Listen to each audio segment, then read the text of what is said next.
Té la paraula el senyor Manuel Rosillo, president del Fòrum Empresarial de Llobregat. Partir al llibre, mireu, per conèixer els inicis de l'activitat empresarial del territori, destacar que ens caracteritza com a territori econòmic, demostrar la unitat econòmica que s'ha anat conformant al llarg dels anys, impulsar l'orgull de pertinença al territori, arrelar les empreses i les persones que hi treballen, cohesionar l'activitat econòmica amb els habitants dels nostres municipis, promoure noves implantacions i activitats, difondre el coneixement del territori i, sobretot, el reconeixement social de l'empresa, dels empresaris i dels seus treballadors.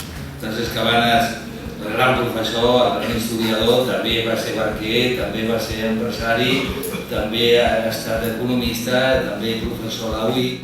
Aquesta cultura industrial s'ha generat. I què permet? Permet que en una comarca com la que estem parlant, sempre que hi ha una crisi econòmica, es produeix un relleu generacional. Hi ha alguns continguts, diríem, industrials molt potents. Un port, un aeroport, una zona franca.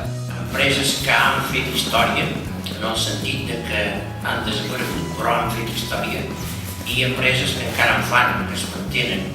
Des del món empresarial volem explicar les coses, les volem dir, volem que tothom comparteixi la nostra informació, les nostres dades, perquè diguem, amb informació, amb dades, amb coneixement de causa, podem opinar. Sense coneixement de causa és molt difícil opinar.